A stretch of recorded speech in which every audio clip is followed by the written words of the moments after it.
Today is Sunday, November 8th. It's about 2 o'clock in the afternoon. Sun is shining and it's a warm day. Summer garden is just about done, but I have a nice crop of peppers still coming in. These are purple super hots from seeds we saved from the Arrow garden. They are hot peppers, and there are a lot of them. And I don't know specifically what variety this is.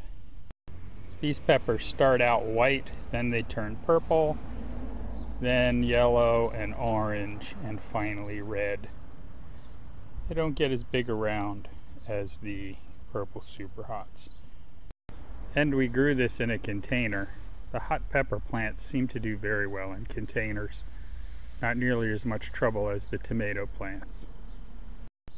And in the main garden we have a pepper plant section here and another one down there. We've got some serrano chilies, cayenne peppers, and we have more hot peppers. And here we've got some habaneros coming along. Here are some regular bell peppers.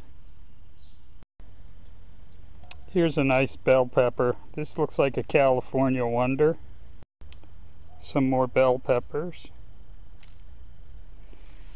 And we've got a lot more hot peppers hiding out over here.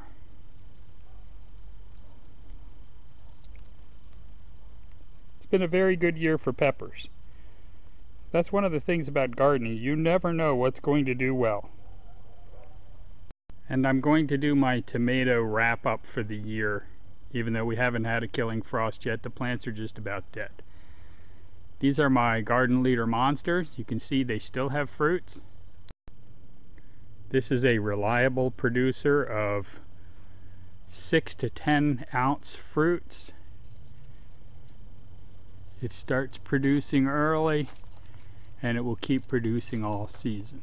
Plants get to be about 7 or 8 feet tall, and I grow this every year. This is an excellent tomato.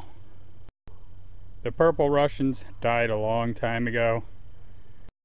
I covered those tomatoes in episode 1 of the tomato review for 2020.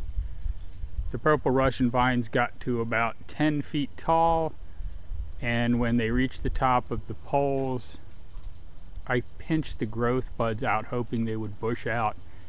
Instead, they just set all of their fruit and died. I don't know if that was a coincidence or not, but if you're going to grow purple Russians, I recommend you grow them horizontally along a trellis like a fence. I think I'm going to do that next year and see if they're more productive. Here's what's left of my carbon tomatoes. They win the best tasting tomato of 2020. You don't get many of them, but they are big tomatoes and they're really tasty. I have a few left. They'll ripen up over the next week or two. We're supposed to have decent weather. They are not as big as they were earlier in the season. This will give you an idea of the size of the tomatoes are right now. During the height of the season, they were between 12 ounces and 1 pound.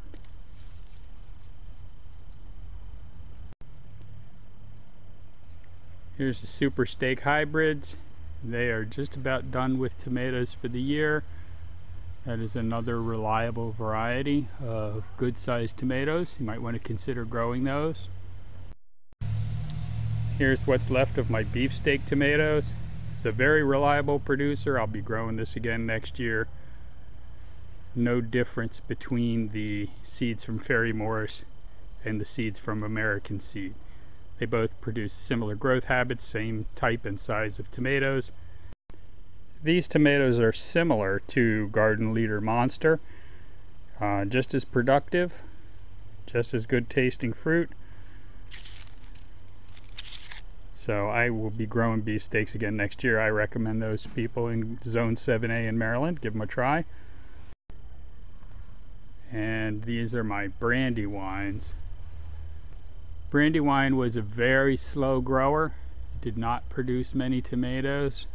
The ones it did produce tasted really good, so from that standpoint, you know, they say heirloom tomatoes taste better. There is something to that in many cases. I'd recommend this to anyone who likes an heirloom tomato, but I wouldn't use this as my main crop. Here's the remnants of my Ace 55s. I covered those in episode 2. They produce tomatoes right up till the end. I don't know why they're called a determinate tomato. For me, they grew as an indeterminate. Late in the season, the tomatoes are smaller, but they're still well formed and they're good to eat. The tomatoes in the topsy-turvy, the cherry tomatoes, they are just about done for the season. The Brad's Atomic Grape grows a very strange tomato. I don't even know what to think about them.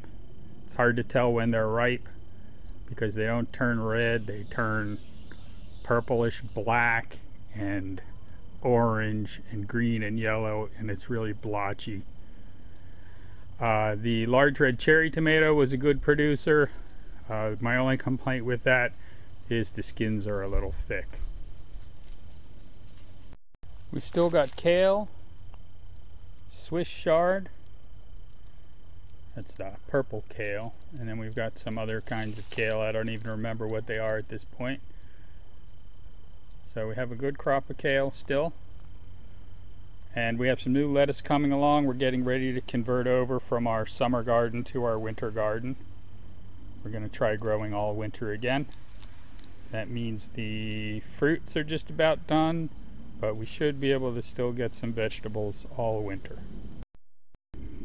And it looks like we have some red mustard growing. This self-seeded from mustard we grew last spring.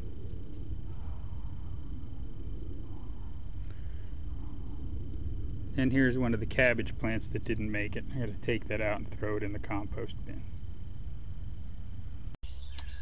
And here's a wrap up on the very small victory garden. Tomato plants died a long time ago. These were large red cherry. They were productive for a while, but then they suffered from a lack of care because the pots are so small and I didn't have time to water them every day. In the main part of the garden, there are some beans in here that we let dry out, and I'm going to try saving those for seed and planting them again next year. And over here was the cucumber vines you may have remembered. The deer just ate so many leaves that the plants died. There's nothing we could do. We've got fencing up now, and next year we will probably extend the height of that fence. Here's one of the bean pods. It's got 3 good sized seeds in it. Here's another one. It's also got 3 good seeds, and there are some more. There weren't that many seeds in the original pack, so you know, if we get a dozen seeds, that should be enough. And once the frost kills off the tomatoes and peppers, we'll be converting over to our winter garden over here in these sections.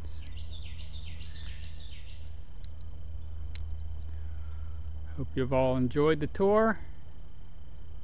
Don't give up growing things just because winter's on its way. If you're in zone 7A, you can still grow in a cold frame for at least a couple of months.